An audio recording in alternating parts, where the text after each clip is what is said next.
松浦洋行公园圣索菲亚教堂。有什么发现吗？你朋友家那个带孩子去公园散步的下人叫什么？李莹，短工。应该是吧，但我也不确定。这儿的人一般招短工在哪？这里的话，在北市场。 请大家稍安勿躁，一会儿校长出来，一定会给大家一个解决方案的，请相信我好不好？大家不要再吵了，不要再吵了，一定会给大家一个。什么时候来啊？什么时候来啊？干嘛呀？我们要带孩子回家。今天我们一定要见我们女儿。一个个都有头有脸的，好赖为难一个姑娘，还要脸吗？ 今天说什么我们也带孩子走。对，这是学校，不是监狱，没人不让我们带孩子走。受过教育的人，讲话不能好好说呀。校长来了，校长来了。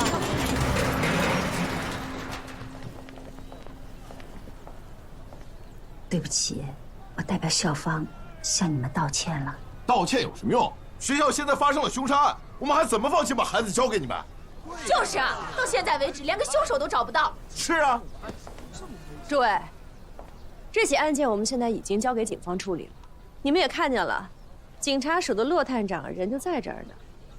我们相信警方的办案能力，也相信警方不是一定能够抓出凶手。我罗谨言在这儿可以向大家保证，我们学校绝对没有女鬼。我也相信，警方是得不出女鬼杀人这种荒唐结论的。你说对吧，骆探长？对，已经有眉目了啊。 其实我们只是想把孩子领回家，也没有别的意思，是吧？是啊。当然没问题啊，一会儿填个申请书，各位在上面签个字，就可以领回去了。只是领完之后啊，这个案件破了呢，诸位也不用再把孩子送回来了。怎么这样？这事儿就这么定了。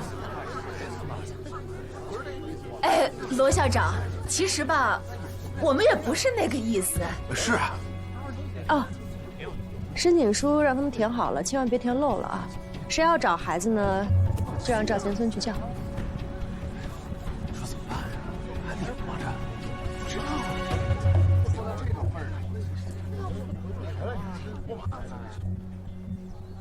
请慢用。谢谢。吃完饭我先去找个人，下午我们在北市场会合。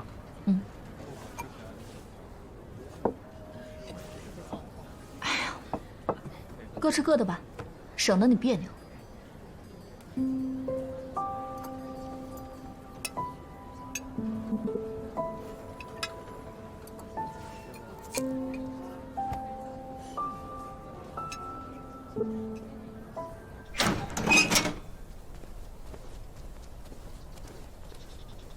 等明天找人过来帮你吧。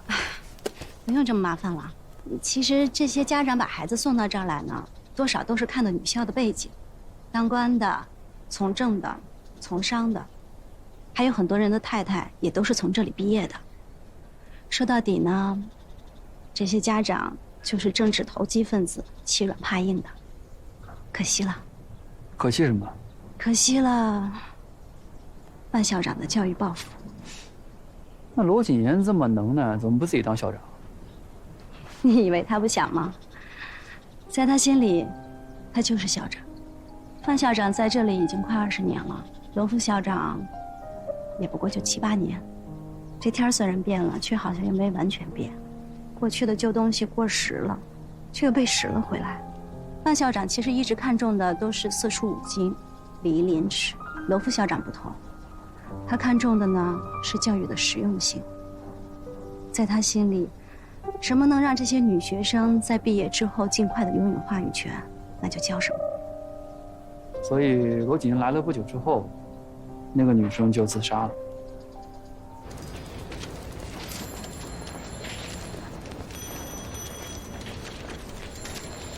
启明，门口有人找你。啊，谢谢啊。师傅大哥，哎，你怎么来了？想找你咨询点事儿。你别说咨询，有什么你就说，我要知道的我就告诉你，要不知道的帮你打听就是了。德国领事馆之前有个鲍特领事，你了解吗？还行啊，我们报社跟几个外国的领事都还挺熟的。怎么这个鲍特领事跟女校的案子有关系啊？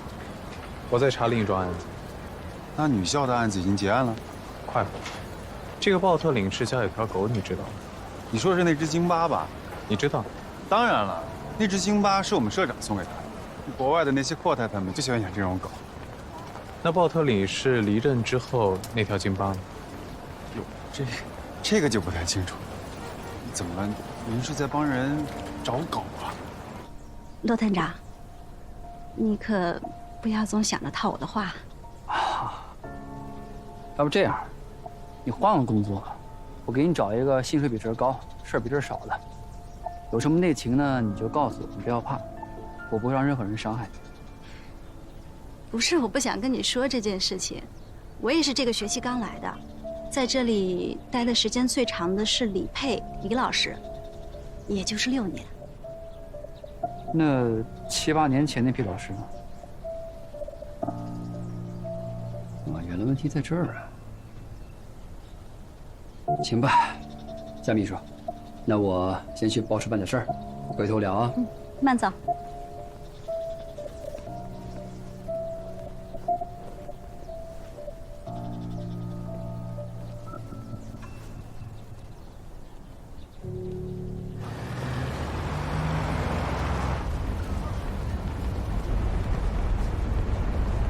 往前开，拐角停。好的。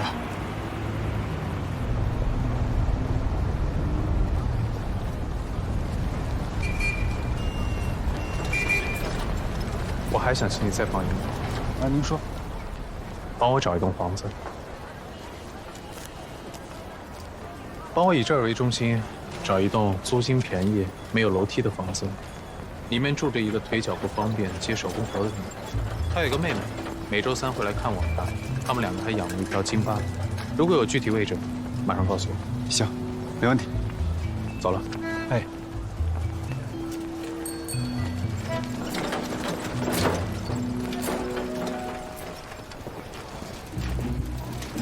怎么样？哎，骆少爷，您怎么也来了？司徒大哥刚走，帮你叫他。哎，别，他找你干嘛呀？他问了我一个关于狗的事儿。狗？他放着女校案子不管，跑来一个狗啊？越来越过分了呢。对呀，司徒大哥不是说女校的案子都快破了吗？那真这么说吗？对啊。怎么个马上法？哎呦，罗少爷，要不您直接就问他吧。司徒大哥让我替他办件事儿，我这儿得急着出门。那你办什么事儿？找个人，在这个区域里有个带着狗的女人，住在一个便宜的没有楼梯的出租屋里。写下来。啊。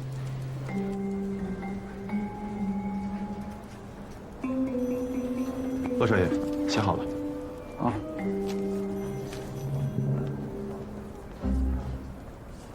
这样啊，我这人多，我帮你找，比你一个人下怼来的快点。那既然我帮你找了，那你得还我个人情，你也帮我找人。哎呀妈，罗少爷，你这太客气了，找什么人尽管说呗。找女鬼。啊？这咋找啊？你有没有什么特殊的方法啊？是这样，有个女学生呢，在音乐教室上吊自杀了。这事闹这么大动静，你们记者肯定知道，要么踩了没写，要么写了没发。总之，肯定有知道内情的人。你呢，在报社打听打听，问一问老点的记者，把这个资料给我调出来，剩下的就不用管了。罗少爷，这确定是快破案了吗？怎么听着像八字还没一撇？质疑我啊？没有，不是这个意思啊。哎。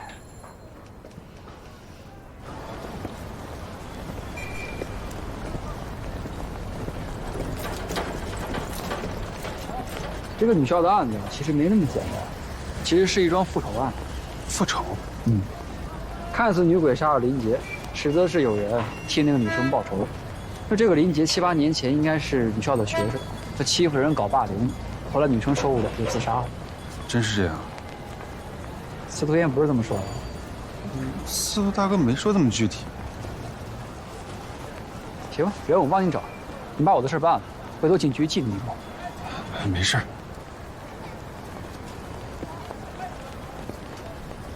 再见啊，罗少爷。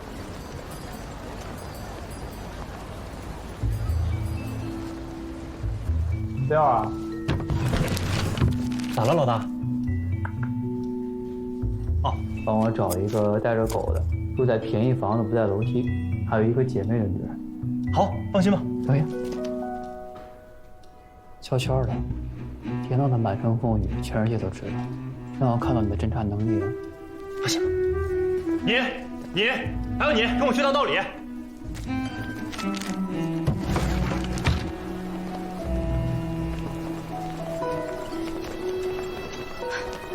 这里，还真被你蒙对了。我问过沈华堂了，他就是在那儿招的短工。擦一下，洗过了。什么时候洗的？哎，不对啊，这不是我的那款啊，刚才是路买的，免得你说我顺你手帕。你可真能算计。我这不叫算计，我只是比较擅长总结教训。介绍李英当短工的是哪家呢？那家。半年前，沈华堂说要找一个熟悉狗的帮工，老板就把他介绍过去了。你是说，艾米和李莹是一伙的？可是他们一个绑的是狗，一个绑的是人呢？难道绑狗只是一次试探？去看看。来，问一下，在这儿附近有没有见着一个带着狗的女人？没见过。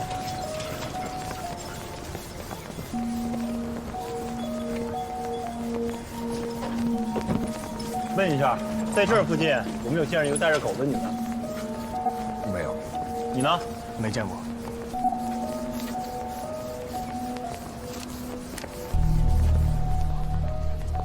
把手帕给我。你不是刚还我吗？我再还你一块。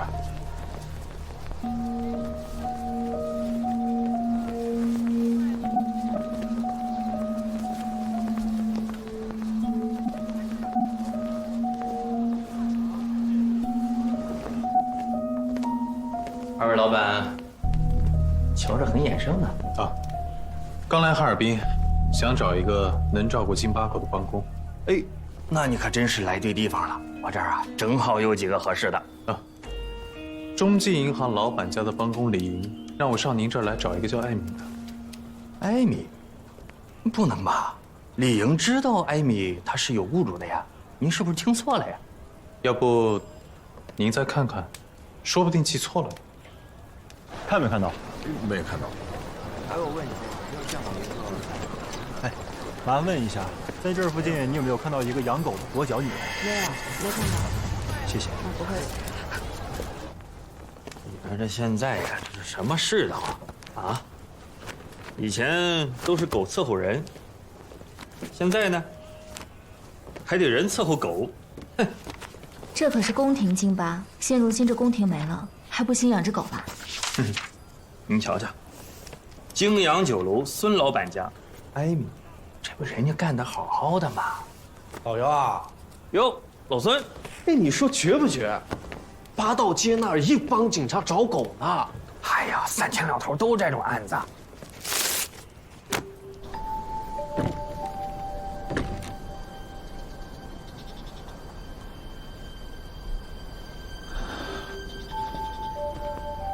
没在家。就附近看。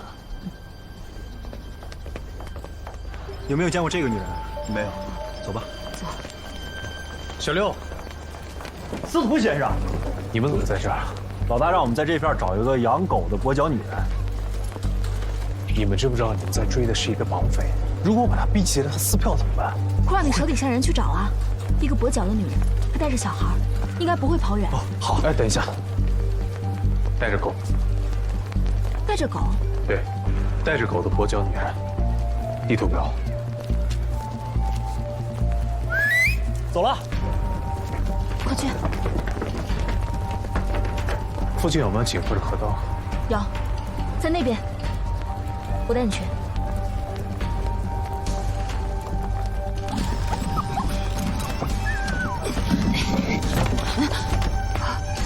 你忍心吗？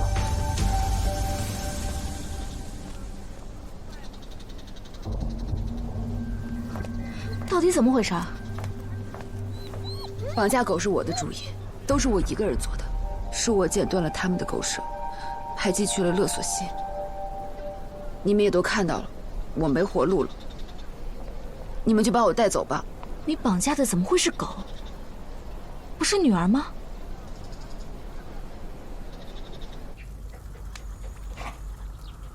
在教堂遇到你们的时候，我就知道瞒不住了。你是怎么猜到的？这次事件的主人公应该是他。她叫艾雅。艾雅，名字都这么像，应该是你们的好帮手吧？孙太每周都要去教堂做礼拜，而你利用职务之便，把贝贝带到公园，再换艾雅带出去。就算是有人看到了，也会是看到你跟往常一样牵着一条金巴在散步。而那个和你搭讪的人，如果真有这么一个人的话，也会说跟你聊天的时候看到你牵着一条金巴，而你趁着聊天的间隙割断了狗绳。而艾雅早就被你们训练好了，她会马上跑回来。于是你在几分钟之后就惊呼：“狗被人偷了。”您果然什么都清楚，我没什么可说的。你真的没什么可说的了？我没有文化，也没有受过什么训练，如今年龄也越来越大，雇主也越来越难找。等我更老、更不中用的时候，我也得养活自己啊。那我能怎么办呢？在这小破屋子里等死吗？所以当鲍特太太把雅送给我的时候，我们便想到这法子。你们？都怪我，都是我连累了妹妹。如果没有我，艾米早就嫁人了。她都是在为我打算，她就是想趁现在还没老多存点钱。你们要抓的话，就抓我好了。姐，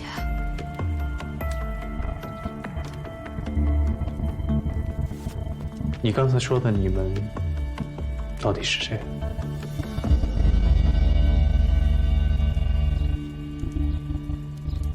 你觉得还有谁？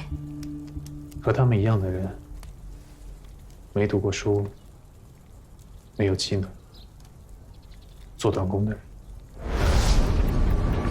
有些甚至像艾米姐姐这样，身体有缺陷，只能做些简单重复的工作。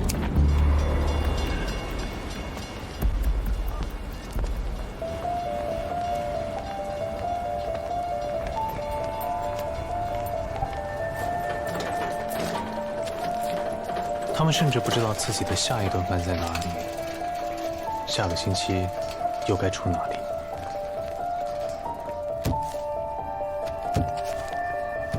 于是大家一起想到了这个办法。你们要的钱在阔太的眼里不过只是零花钱，他们不会把事情闹大，甚至都不敢告诉丈夫。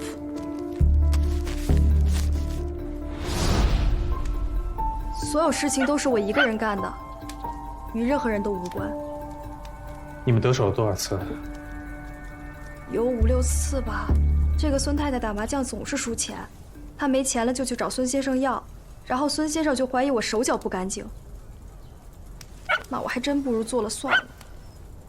这个钱对孙太太来说虽然不是大钱，但也确实不是你的。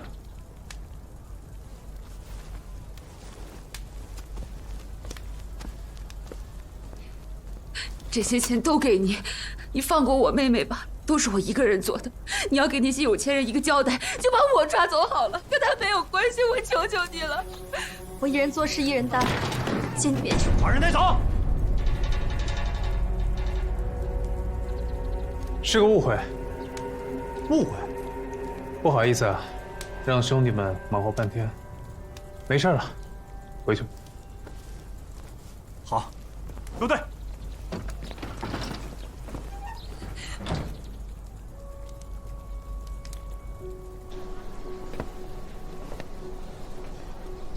你们别着急，我们把这狗还给沈华堂，这事就算了。谢谢。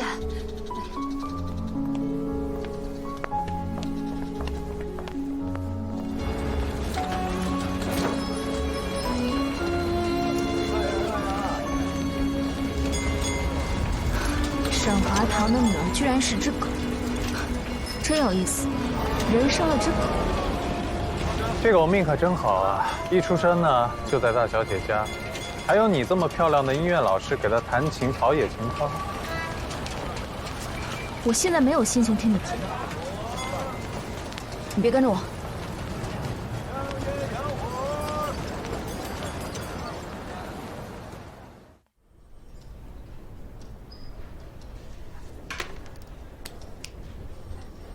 对呀，林杰应该是哈尔滨，怎么变成丰田？骆少爷，你让我打听的消息我打听到了。说，7年前自杀的是个亲王的女儿，这亲王非要逼着他的女儿嫁人，是个格格啊。你们家少成好好一大少爷，去查什么闹鬼局啊？那格格要真是阴魂不散，那罗景言还不得掘地3尺给他挖出来？不是说他是被学校逼死的吗？哎呀，听说罗景言帮着亲王劝了格格几句，不但没劝动，还把人给劝死。这罗景言到底何方神圣啊？这么厉害？确实厉害。一开始那亲王啊，还放话说要让罗景言滚出哈尔滨，结果呢，自个儿收拾东西就领我又给跑了。这格格死了以后，亲王就离开了哈尔滨，迁去了奉天，再就没有消息了。你怎么看？林杰确实是奉天人啊？这格格为什么变一家？我也不知道，那可能是不是有相好的了呗？啊，格格被逼死之后，这相好的一定会记恨。那林杰又是从奉天来的，肯定和这个亲王有点关系。这亲王还活着吗？很遗憾，死了。那这个亲王一定也是被这个凶手杀死的，他想为格格报仇。老爸，女校的案子有着落了，人呢？你今天从奉天给我调个资料回来。什么资料？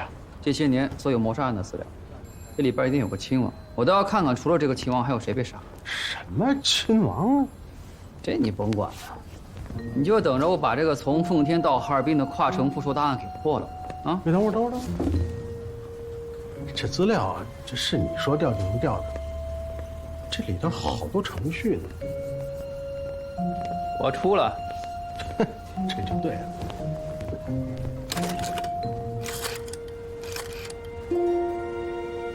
给我接奉天。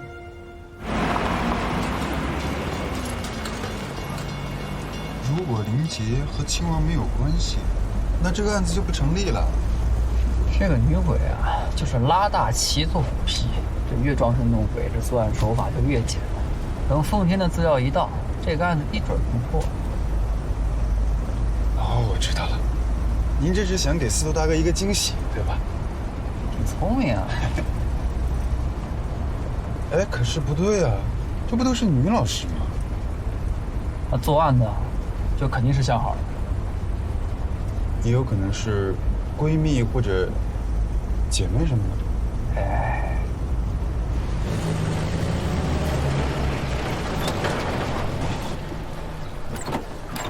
司徒大哥，哎，我正找你呢。那个女校的案子你不帮我，你猜怎么着？咋了？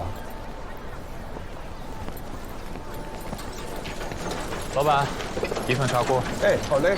老板，再加2份。哎，好嘞。明白就。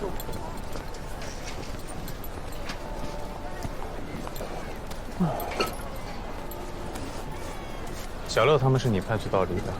对啊。你知不知道那是一起绑架案？当然知道。知道是绑架案，还让人在绑匪附近大肆搜捕。绑匪撕票了？应该没有吧？那肯定是司徒大哥及时赶到，对吧？小六，告诉你悄悄办。我求求你了，如果你帮不上忙的话，请你不要瞎绑。对呀，我是帮不上忙，我就是闲的。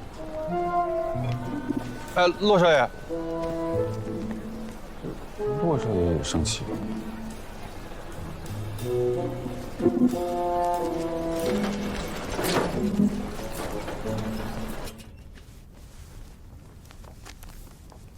小姐说这是给您的报酬。不用了。哎呀，我的宝贝儿，快给妈妈抱抱！哎呀，你没事吧，宝贝儿？没事吧？来，有没有受伤？太可怜了，周老师，谢谢你啊，就你最靠谱了。你为什么要说被绑架的是你的女儿？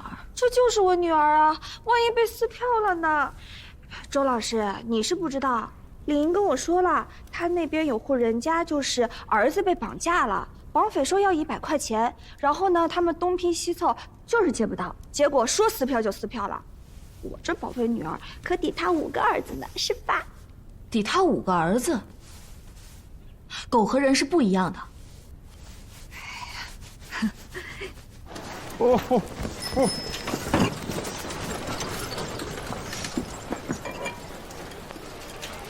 女校那个案子有进展吗？说是和那女学生上吊自杀有关系，杀林杰是来复仇的。林杰是怎么死？凶手正在距死者4尺的地方开枪射击，子弹穿透了心脏。那个女学生呢？上吊啊！如果是复仇的话，凶手的行为就会更有仪式感，他会让林杰跟那个女学生的死法是一致的。对呀。可为什么是在音乐教室杀的人，而不是别的地方？为什么呢？除了音乐教室，你让骆少川再查一查这个学期新来的老师，凶手可能就在其中。啊，林杰死了，怎么回事啊？这也太突然了吧！真可怜。那周老师，之后是不是你可以给我上课啦？周侦探，您是从哪儿找回来那狗的呀？你心里不清楚吗？这次我就当做什么事情都没有发生，但是不要再有下次。谢谢周侦探，谢谢周侦探，谢谢周侦探。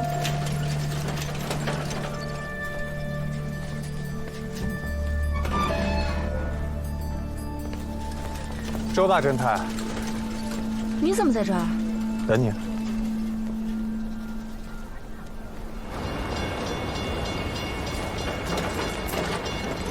你知不知道，在你看不到的黑暗中，还有多少人为了生存做着法律之外的事儿？他们是错了，可他们只是想生存而已。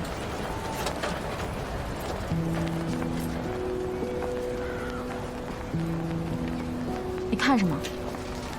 我在看一个高贵的音乐教师，居然也能理解我们这种底层人民的艰辛跟凄苦。那不然呢？把狗活成人司空见惯，还是像你和那个大少爷一样，说着一堆漂亮话，却做不出一件漂亮事儿？你笑什么？嘲讽我？不是嘲讽，是钦佩你。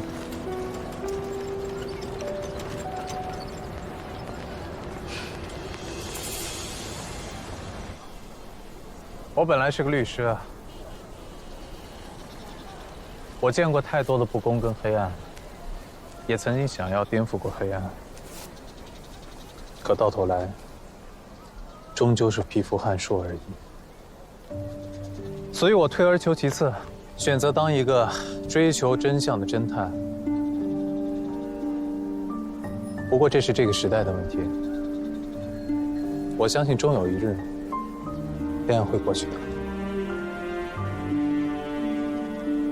鳏寡孤独废疾者，皆有所养。你早就知道，沈华堂的宝贝女儿是一只狗。从什么时候开始的？一开始，确切点说，是晚上师母进门的时候。你为什么不告诉我？你知不知道我担心那个小家伙一整晚都没有睡着？因为在所有事实没有被证明之前，任何细节，哪怕只有1/1000的概率，都不能被忽视。除非我亲眼看到那是条狗，否则它都有那么点概率是个人。你还挺严谨的。你是怎么发现的？我说过，我靠的是逻辑，靠的是唯一解。首先啊，如果绑的是一个银行家的孙女，500块，简直是开玩笑。第二，如果他们绑的真是个人的话，在众目睽睽的地方动手，也太草率了。这个案子这么严丝合缝，他们不会冒这个险。第三，如果沈华堂真的有个私生女，不太可能没人听过。不错啊，挺厉害。所以你来找我，就是为了显摆你的逻辑能力？我想找你帮个忙。我们学校那个女鬼杀人案，你的逻辑能力也不错。我答应你。我倒也想看看，到底是怎么回事。骆少爷，骆探长，我来。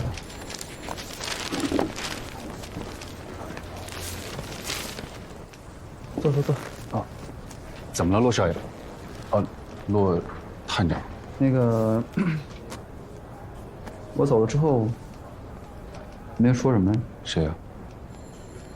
司徒言。哦，司徒大哥不是刚破了一个绑架案吗？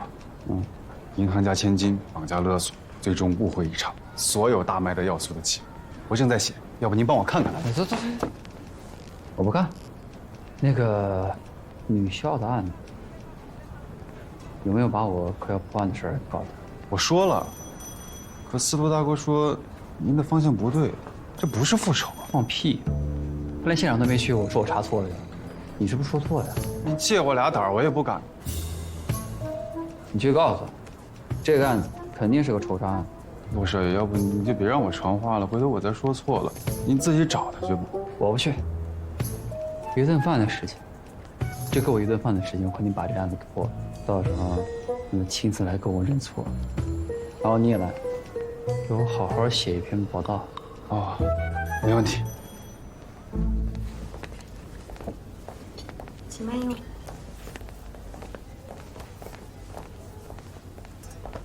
骆探长，有什么事儿不能在学校说？啊，最近你也忙坏了，南京受怕，所以请你吃个饭，放松一下。我很少吃西餐的，真的不懂这些。行，那我做主了。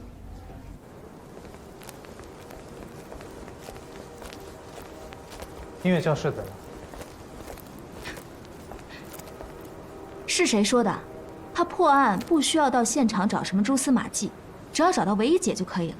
你在家里听到骆大少给你的描述，不应该很快就把凶手揪出来吗？你这么爱抬杠，上辈子应该是根杠杆吧？还是阿基米德撬地球那个？算我求你了，行不行？你跟我走就是。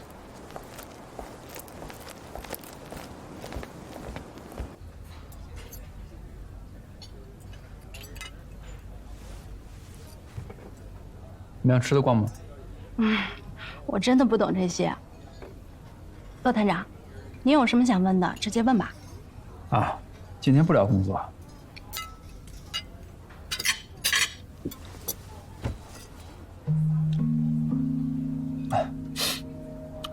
那我就问一个小问题。那个遇害的林杰，是这个学期才来学校的？对。那除了他还有谁啊？有我、陶之琳、赵钱孙，应该就我们3个吧。哦，一个疯疯癫癫，一个神神叨叨，俩没一个正常。赵钱孙是有点神神叨叨的，不过陶之琳还好吧？他跟我说他亲眼见到女鬼杀人。见到了。那你们有查到什么有用的线索吗？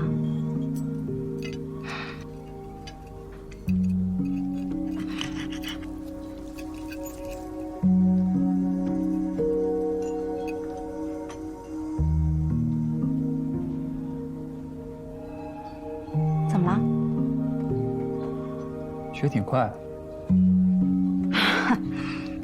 我这做秘书被锻炼的，学什么都能很快。你之前是干什么的？骆探长，你好像对我很好奇啊。对，特别好奇。我之前是在奉天的杂志社做校对排版。奉天？你也从丰田来了。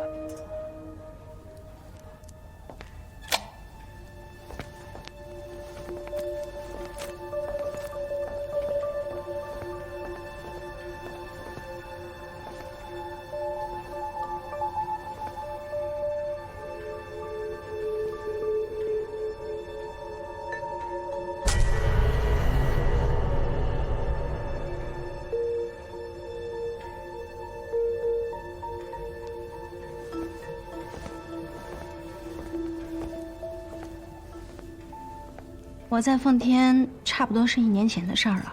我妈妈风湿病很严重，去年冬天又格外冷，所以我早早辞了工作，就回来照顾她了。哦，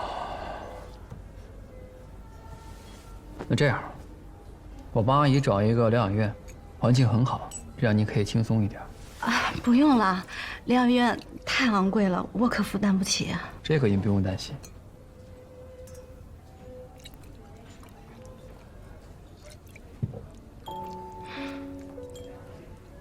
骆探长，谢谢你，但是对不起，我不能用你的钱。天色不早了，我先回去了。好，我送你。好。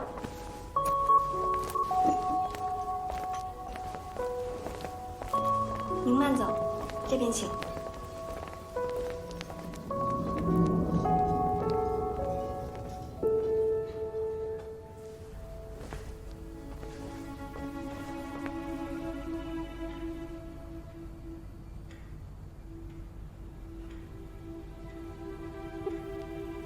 这些是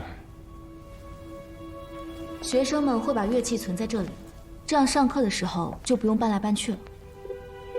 不怕丢吗？能来这儿上课的姑娘们非富即贵，她们谁都看不上谁的东西。如果当时凶手正在找一样东西，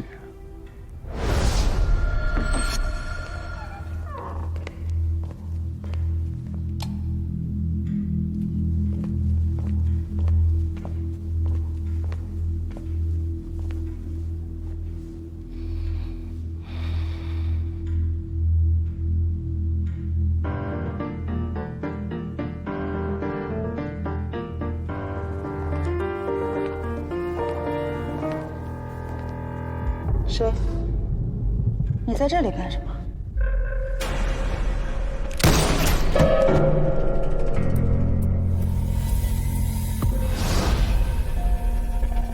你觉得凶手是在找什么？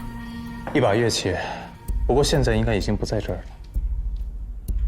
一把乐器。我想起来一件事。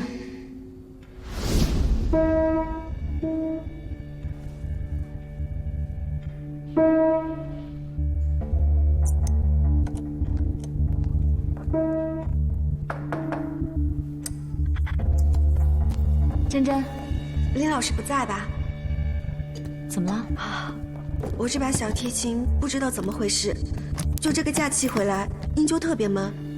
排练的时候，林老师都说了我好几次了。周老师，你就帮我调一调吧，我是真的调不出来了。我帮你看看。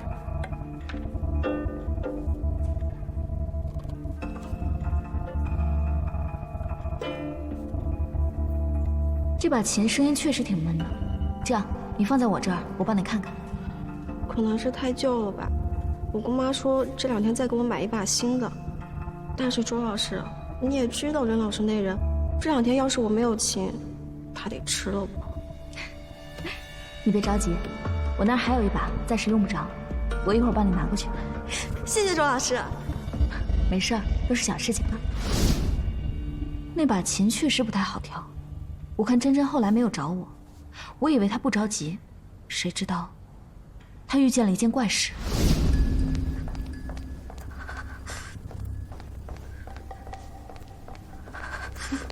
珍珍，怎么了？是周老师啊！吓死我了，我还以为女鬼跟着我回来了。你们老是喜欢自己吓自己。不是的，周老师，真的有鬼，我遇到了。就前2天，你不是把琴借给我了吗？然后我拿着琴离开教室之后，就有个人把我叫住了，说是我姑妈给我送的新的琴来学校，要把旧琴拿去保养。我当时太高兴了，就忘记琴不是我的了。后来我周末回家，我姑妈又拿了一把新琴给我，我就懵了，这不是给过了吗？我姑妈也懵了，她压根没让老师来找我哎。周老师，你放心，你那把琴弄不见了，我一定赔你一把更好的。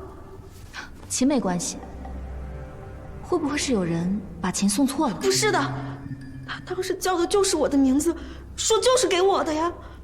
那你还记得这个人是哪个老师吗？周老师，你知道的，我不是很能分得清楚谁是谁，感觉蛮熟悉的，可我又想不起来是谁。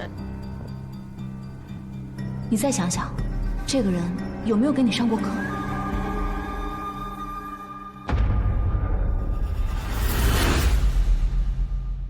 琴没关系，会不会是有人把琴送错了？不是的，他当时叫的就是我的名字，说就是给我的呀。那你还记得这个送琴的人是哪个老师吗？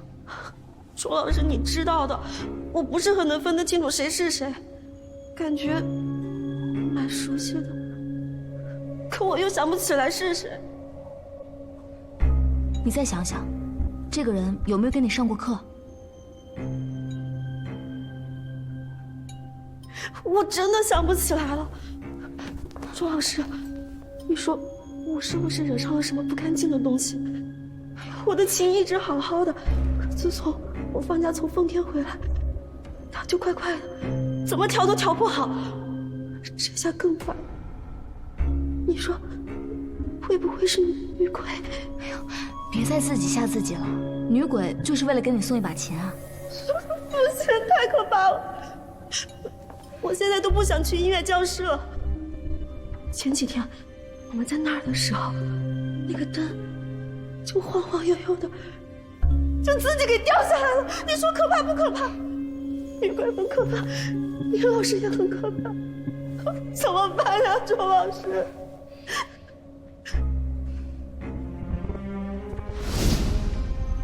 你说叶真真从奉天回来以后，那把琴就出了问题？难道凶手就是在找这把琴？带我看看那把琴。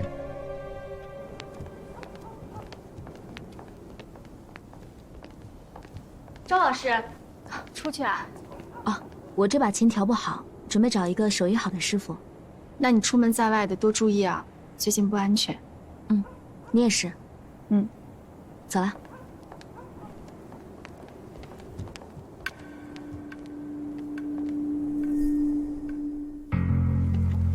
你冷静一点，小张，没事的，没事的。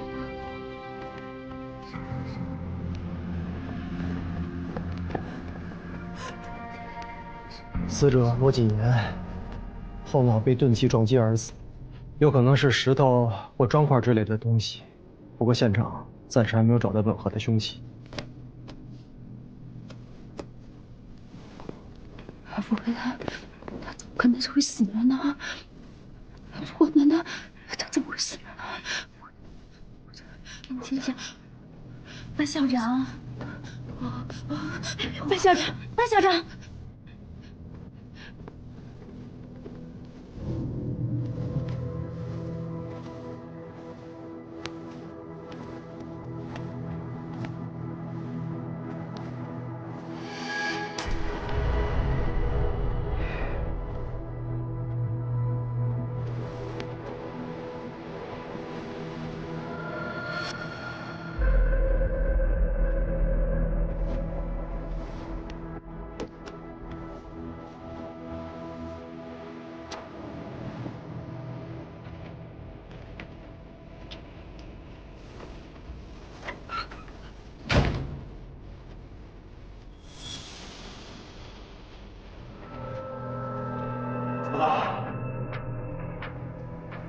老大，包营长说要安排教师问话了，问您去不去？啊，好。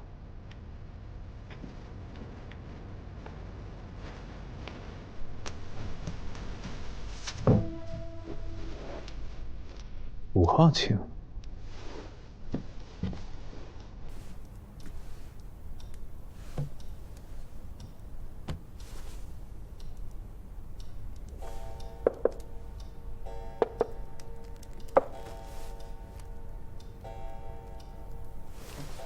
我拆了。拆吧，拆坏了给人小姑娘赔一把。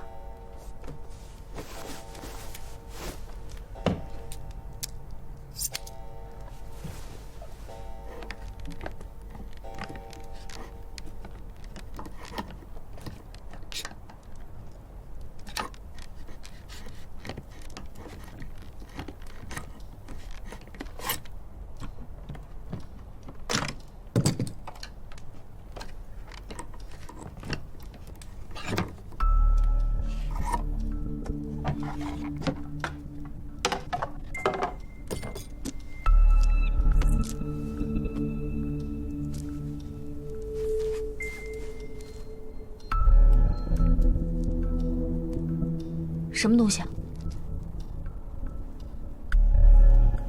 刨去这不在现场证明的，凶手的范围现在已经越来越窄了。哎，反正不是那姓陶的，就是那姓李，实在不行都抓过去给他们上上手段。不是，那万一不是他们呢？不是他们再放回来呀？啊，把2个清白的人抓回警局，让真正的凶手继续在此期间作案。你现在别跟我矫情啊！那当初你要是早点让司徒元就来查这个案子呢，那后来还至于查狗？那不查狗的话，罗锦言能死吗？咱们抓不着人，你怪司徒元没来查案啊？停！现在别说咱们，现在是你。这个案子从头到尾一直是你负责啊！今天上午还拍着胸脯跟我说，马上就能结案了。那现在罗锦言死了，我问问你，凶手是谁呀？我肯定给你个答复。是，当然得给我交代。现在是我给你顶着上头的压力呢，知道吗？你现在2个选择：第一，让司徒元过来帮着你查案；第二，赶紧给我抓人，你自己选啊。哎，你们几个给我盯好了那个姓陶的跟那个姓李的，干了什么事儿，说了什么话，有什么可疑的，马上汇报。是。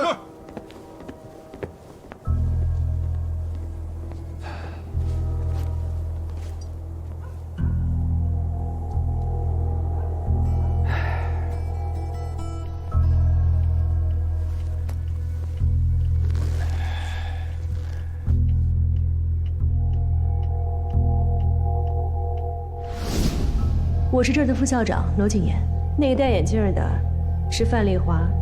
我叫李佩，是教国语的。夏如安，校长秘书。你还记得我？我看见了，就会站在你身后。赵前孙，我是学校的油漆工。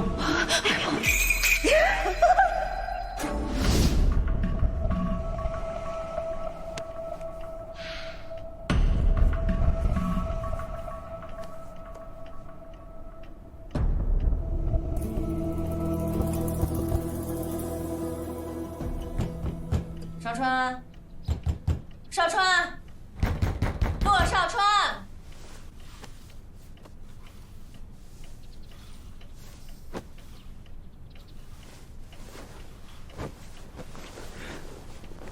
你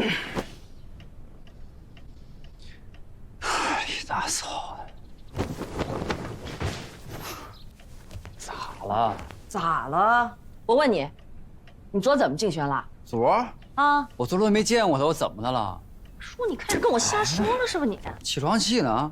他说他要走，非让我派他去北京出差。他要走让他走。他要走啊！我劝都劝不住啊！赶紧劝劝他，最听你的了。好。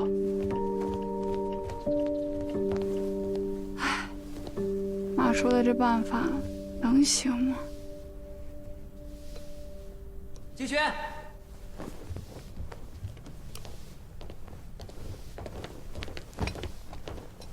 庆轩，你真要走啊？是啊，反正我在这儿也没什么用，还碍有些人的事儿，不如去北京学学做生意。太好了，终于长大了啊！要是你想让我留下，我也可以留下。哎，别呀，学东西是好事儿，学成过来帮着你妈一起打理咱们骆家。啊？什么呀，骆家？一会儿我开车送他。啊？不是，不用那么着急。东西不都说好了吗？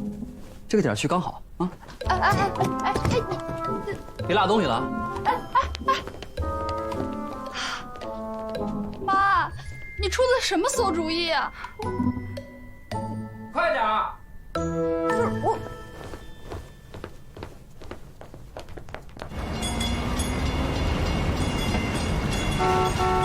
咱们呢是民中闺秀，做事呢得有理有节的。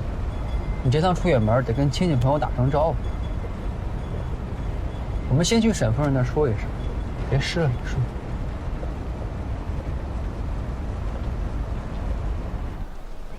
哎，季璇，季璇，你怎么走了？今天太仓促了吧，而且这么早沈夫人可能都没起呢。你就进去和沈夫人还有司徒言说一声你要走就行。我见司徒大哥，你不会以为我喜欢司徒大哥吧？啊？你喜欢司徒言啊？我还是觉得……哎，行，你别走。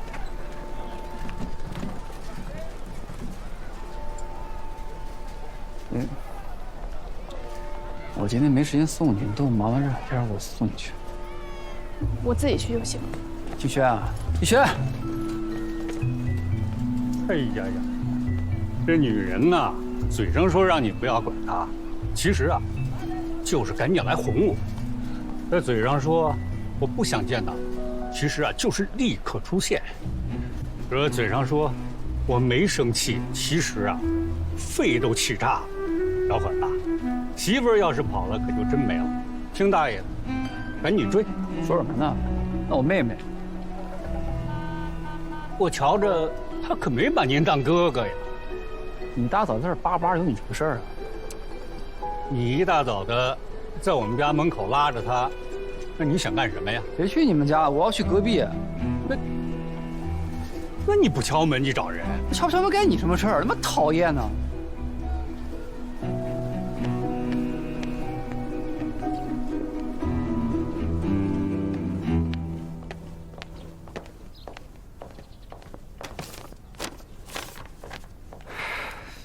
吃早饭吗？有包子有粥。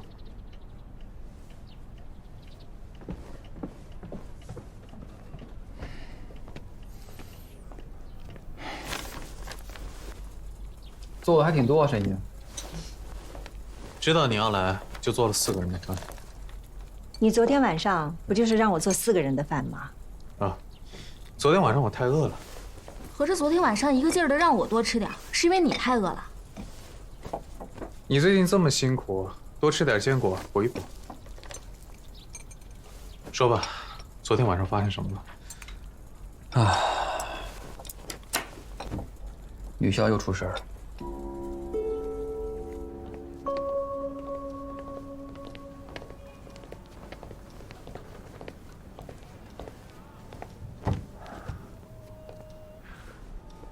那女的什么情况啊？人家有名有姓的，叫周末吧。我的意思是，她怎么还在你家？绑架案不都破了吗？这是要干嘛？以身相许啊，还是过来给你当佣人来了？兄弟，你这心态得摆正了啊！把案子破了，姑娘有的是，但是她不适合你。我怀疑啊，她跟这个女校案有牵连。是吗？有什么牵连？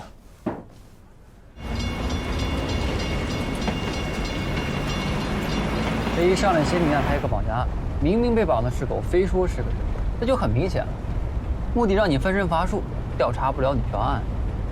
你想象力有点太丰富了，他这就是被沈华堂给忽悠了。谁知道沈华堂女儿是条狗？沈华堂是什么人？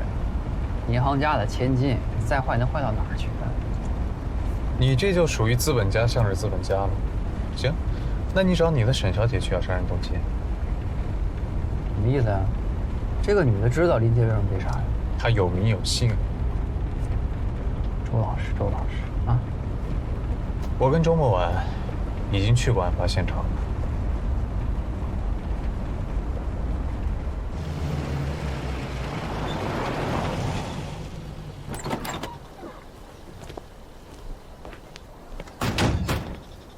哎，我还以为周晚是凶手。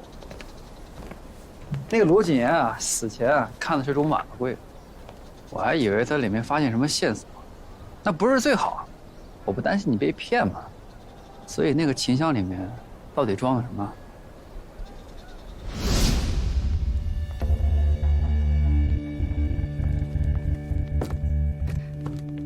就是这把。如果杀人动机真在这把琴里，你现在很危险。这把琴里到底有什么，能值得上一条人命？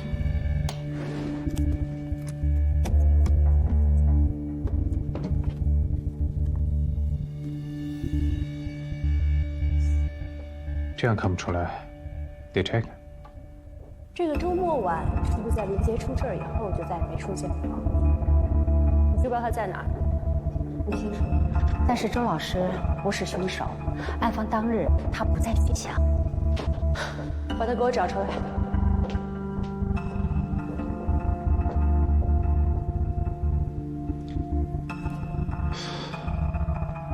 先回去，慢慢拆。行了，别铺垫了。到底有什么？宝石。啊？满满一大袋，很昂贵的宝石。什么东西啊？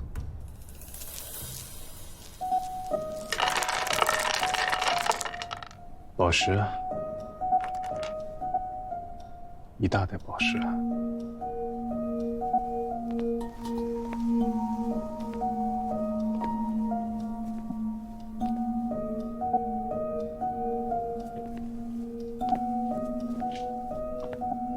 知道叶真真为什么要去奉天吗？听他说过一嘴，好像说是去奉天看舅舅。他舅舅是给一家印书馆的老板做事儿的，不过只去玩了1天，那个老板就出事了。原本安排好的车和人手都被抽调了回去，他和他妈妈只能凑合的在城里玩2天就回来了。你以前也是奉天的，怎么了？我是哈尔滨人，我从来没有去过奉天。我不是怀疑你，我就是随便问问。奉天那会儿形势不太好。对，好像说是有军阀在城里闹事，所以他舅舅就说别逗留了，赶紧回哈尔滨。老板被杀，应该就和这事儿有关系。他们没事吧？他们没事儿，他们住在城里，印书馆在商部那边，距离挺远。叶真真去奉天有没有遇到什么奇怪的事情？在奉天没有，回来好像遇到过，说是搭火车的时候，他们的行李被人翻了。要是再晚点发现，估计贵重的物品都被人摸走了。我知道了，珠宝应该就是在那个时候被放进去的。那个时候，叶真真说过，他们出去的时候，他舅舅去找过他们。司徒大哥，你让我查的事情我查过了，奉天印书馆的老板也是奉天商会的会长，前段时间被人暗杀了，暗杀原因不明。但是有一种猜测说，徐世仁被杀以后，他为了维护商界的利益，曾联合诸商抵制革命党军在奉天驻兵，遭到了革命党的记恨，所以才被杀的。这件事情和闹鬼的事儿，它有什么关系吗？为什么您和骆少爷都让我查奉天啊？不会真的是复仇吧？沈谋才，印书馆老板助理有消息吗？没有任何的消息，至今下落不明。看来应该是狗咬狗了，有人杀了印书馆的老板，然后嫁祸给了城里那帮游行的人，拿走了他的钱，放到小提琴里想运出城，可是2个人都起了独吞的心思，这个助理应该凶多吉少了吧？所以凶手是在音乐教室的储藏柜找那把藏了钱的琴的时候，被老师撞见了，所以杀人灭口。不仅如此，现在应该有2拨人都在找这笔钱。为什么呀？为什么？你说为什么？骆探长，你怎么神出鬼没的？您的那个案子查得怎么样？警方办案还需要跟你汇报？我就是关心关心。您上次找的那些大头娃娃，我看不行，不专业。我建议您找保家仙，把这鬼啊招出来。就算不是他干的，对不对？他也肯定看到点什么呀。我就认识那么几个，到时候咱们在这儿摆一个法坛，您觉着怎么样？叫我做事呢？不敢，我是好心。滚！那您要是需要，您叫我啊。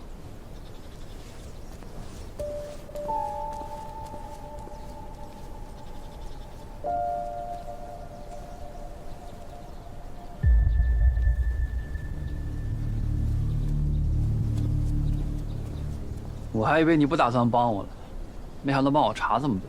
我不是给你争取了时间让你去调查，还要泡妞了吗？我没有，我是为了这个案子，我得知道学校老师都是什么身份和背景的。结果还真让我查到了一点。你看第一个命案啊，夏如安、李佩、陶志玲没有不在场证明。周末晚和赵先生当晚请假了，不在学校。余夏老师呢又不住在宿舍里。你再看这个命案，有明确不在场证明的就只有夏如安了。这样嫌疑就落在李佩和陶志玲的身上。尤其这个陶志玲是个新来的，我派人盯着她，一有动作立马拿下。所以你其实一点都不喜欢她，只是单纯的为了工作。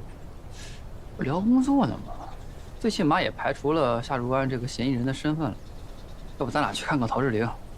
我觉得你审的很能招。罗景言被杀是谁先发现的？范丽华，就是他。嗯。我想先听听范丽华是怎么说的。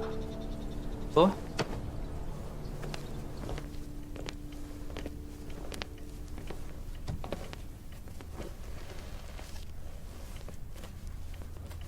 我正准备睡觉，后来在窗户前看见音乐教室隐隐约约的，一闪一暗的，好像有灯光。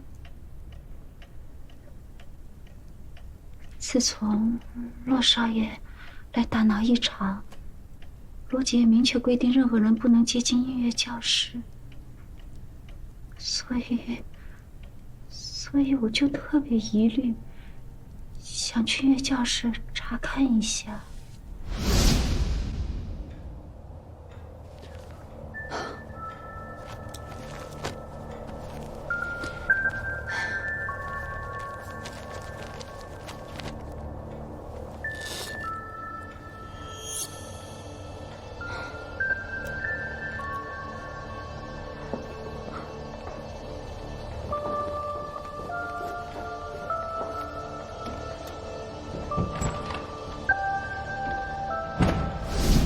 我为了防身，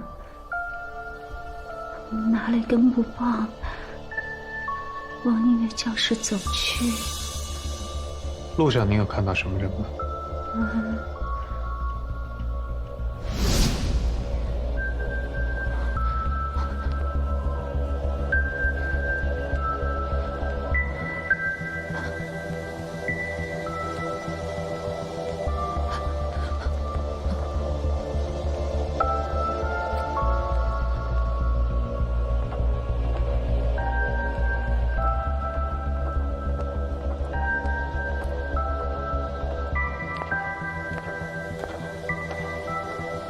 到了音乐教室，灯光很暗，我就把灯全部打开。这时候，发现罗校长就在衣柜的下面坐着。罗老师，罗老师，老师，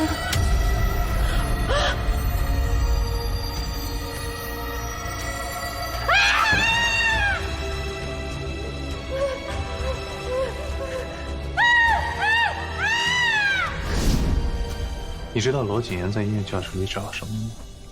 那时候，好多家长要来把孩子带回去，罗景言不让。后来，家长走了以后，他让我和兰叶查一下老师和学生的宿舍。我们俩查了一下，发现周木婉老师2天都没有回学校，而且他是音乐老师。我想，罗景言觉得周木婉一定跟林杰的死有关系。所以他一个人就去音乐教室查一下线索。啊，是，他死的时候正在查看周末晚的柜子。你在音乐教室的时候，有没有看到什么人或者听到什么动静？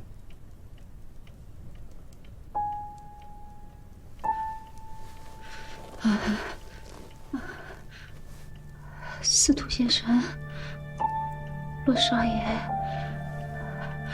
我感觉我浑身无力，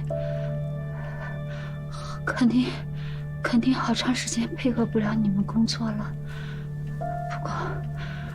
不过你们不用担心，我已经安排我的助理夏如安和李佩老师，他们会配合你们工作的。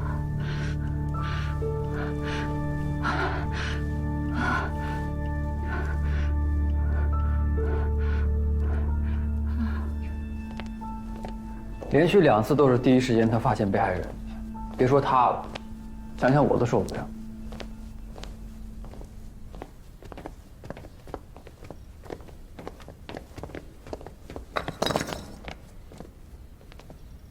你没事吧？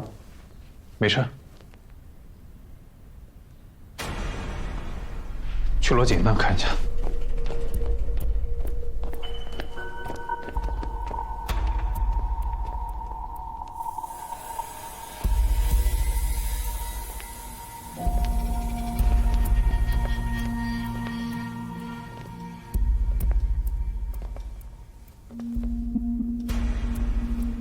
罗景言遇害的时候，尸体什么情况？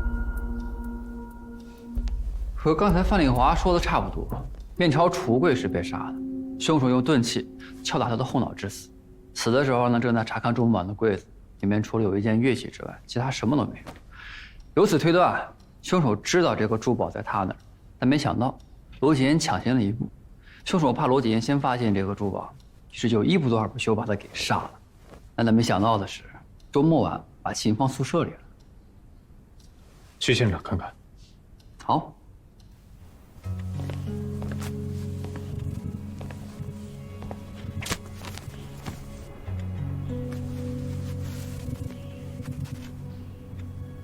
人为的痕迹，跟我想的一样。什么呀？闹鬼的传闻是凶手故意放置的。可是，既然不是复仇，为什么这么做？因为他不想让别人知道自己在这儿找东西。但不巧的是，林杰是个不信邪的人。可罗景言的情况不一样，他先进入音乐教室，这样一来，凶手既然知道里面有人了，为什么还要进来？怕别人抢先他一步。就这点箱子，凶手恐怕早就看完了。哦，那现在怎么办啊？先看看那些老师吧。我之前把这个当复仇案查了半天，还把当年格格自杀的那个事翻出来了。我以为是亲王一家为了攀附权贵，才逼死自己的亲生女儿，然后跑到奉天去避祸的。这个格格的相好的护手闺蜜呢，就想杀了他们，给格格报仇，先杀林杰，再杀罗景言。虽然你说这不是复仇，但我也算歪打正着了。他们肯定是这个学期从奉天跑到这儿来的，这总没跑吧？别说你这个人虽然不着调，想象力倒是挺丰富的。我当你表扬我了？算是吧。赵钱孙查了吗？啊，查过了，他的不在场证明呢没有问题，说是在汇芳里，老包亲自去查的。汇芳里？她一个女校的油漆工，看来薪水不薄啊。可她是一个油漆工，居然对油漆过敏。你怎么知道？你看她脸就知道了。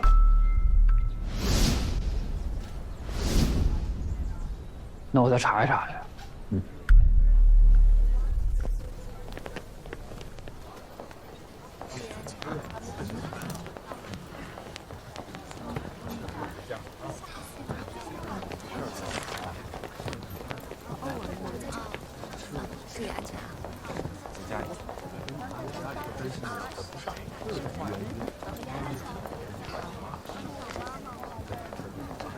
骆探长，您来了。这位是？啊，司徒大侦探，这位是校长的秘书夏如安。这什么情况啊？唉，之前林杰被杀，罗校长姑且还能把这事儿压下去，现在连他也被杀了，家长们哪儿能坐得住啊？范校长也是一病不起，我们就合计着先让学生们都回去，等这事儿了了再说。你呢？调查的怎么样了？啊，差不多把那个破事儿捋清楚了。是查到7年前自杀的女孩了吗？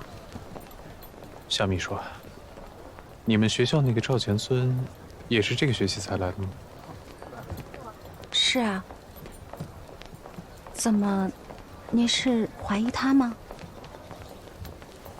知道他以前是干嘛的吗？啊，这个我倒是没有问过。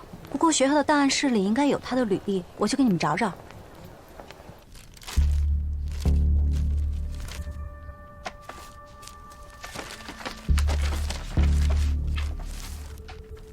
没有赵钱孙的档案啊。那果然有问题。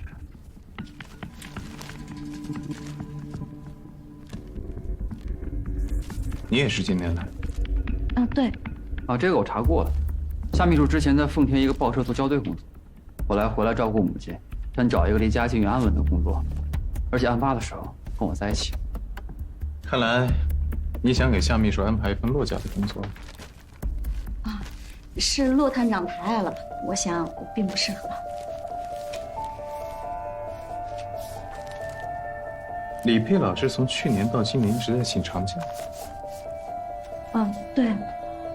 为什么请假？这个我也不太清楚，我也不负责这方面的工作。能安排我跟李佩还有陶之琳2位老师面谈吗？现在恐怕不行。李佩老师现在正在外面给学生们做离校手续，您看稍微晚一点可以吗？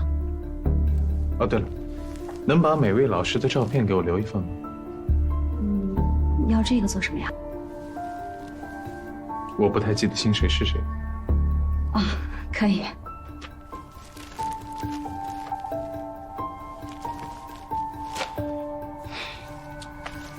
老师们都在忙，我们先见赵钱孙。好。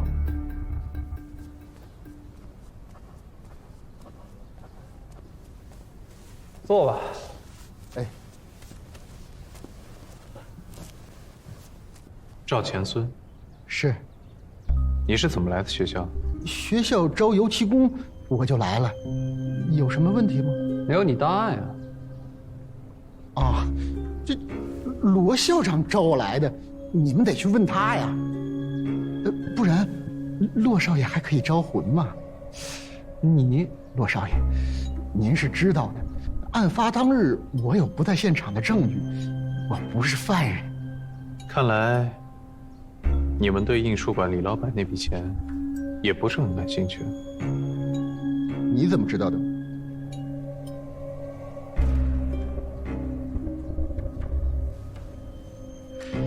既然你们都知道了，那我也没什么可隐藏的。对，我是奉命监视叶真真，在她身上寻找突破口。你们什么人？你们惹不起的人。有传言说，李老板是因为得罪了某个组织，被人暗杀的。他是在为政府做事。一个商人，能提供的最大价值无非就是钱。所以那笔失踪的钱，原本是要交给你们的经费。他死之后，这笔钱凭空消失了，所以有人派你来追回这笔钱。不过有一点我很好奇，你们怎么知道这笔钱在叶真真身上？她就是个学生。我们不知道，广泛撒网罢了。直到林杰出事，而且我们早就怀疑老李身边的那小子有些问题。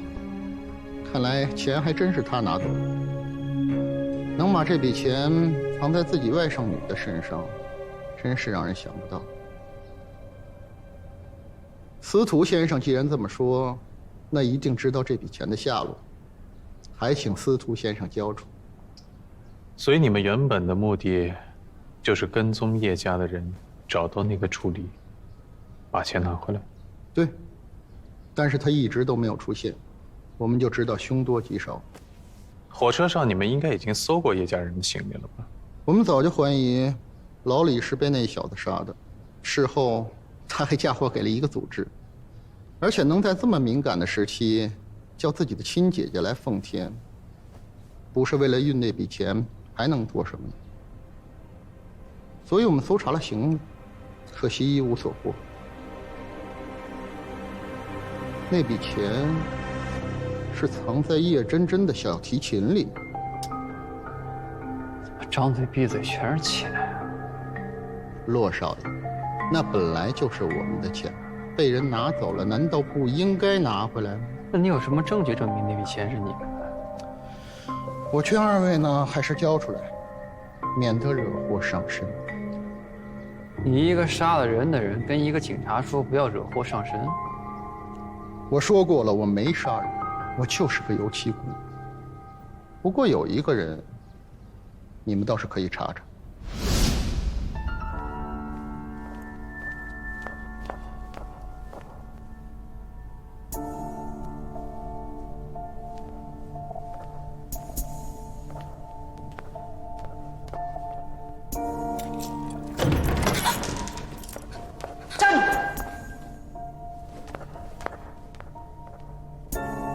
你鬼鬼祟祟在我音乐教室门口做什么？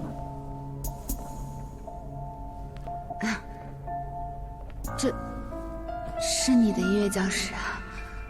这怎么就成了你的音乐教室了？我是音乐老师，这当然是我的音乐教室。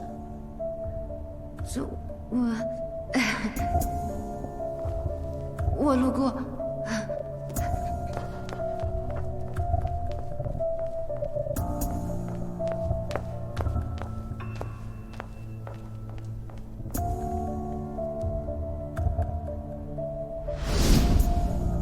我就知道陶之力有问题。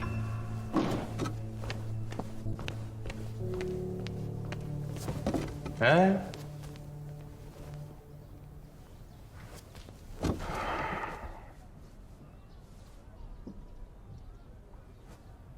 罗景言的桌子腿是不是坏了？你脑子是不是坏了？这算什么问题啊？是不是你在修？坏没坏我不知道，他也没让我修过。不过他确实让我找了一根这么长的木棍，是方的。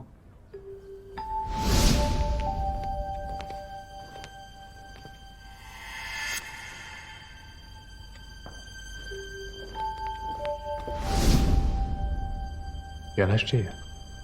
现在我可以走了吗？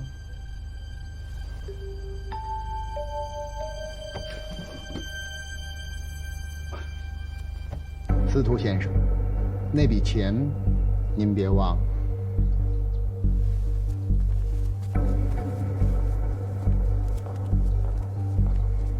是你。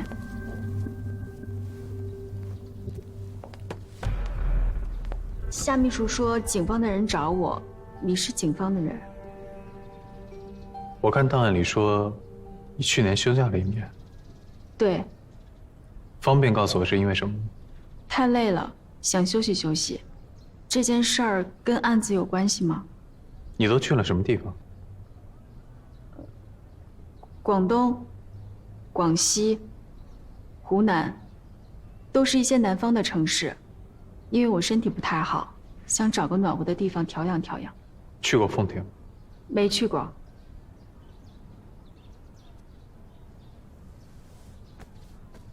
如果还有什么问题，我会再来找你的。我知道了，谢谢司徒先生。周老师没什么事儿吧？啊，他没事儿。我跟他是朋友，所以他来帮我了解一下学校的情况。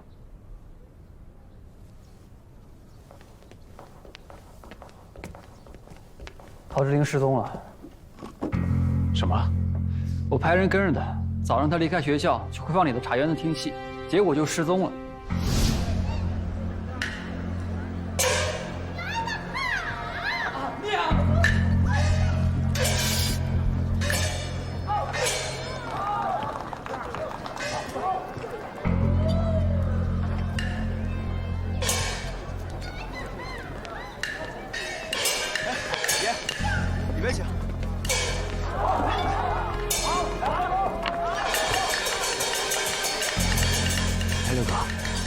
唱的是啥呀？白蛇青蛇许仙，你没听过？头一回。爷，您的卧龙监管。哎，伙计，今儿有法海吗？你想看法海啊？明天再来吧。法海，法海男的女的？你说我哪吃你了？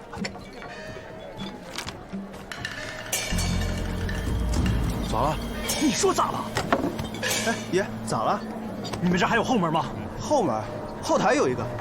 哎，爷，这是给钱呢。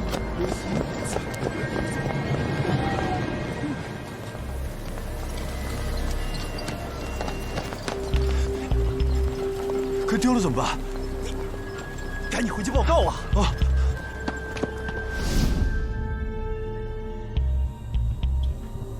去他宿舍看看。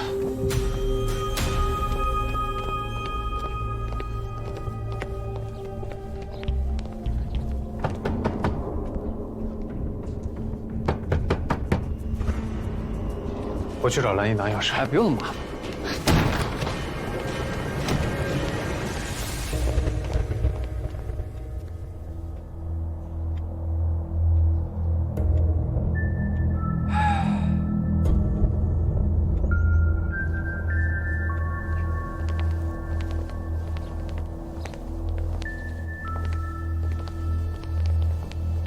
死者陶之玲，头部中枪，被打穿颅骨，子弹、弹道与手枪均与林杰被杀时的痕迹一致，可以断定是同一把凶器。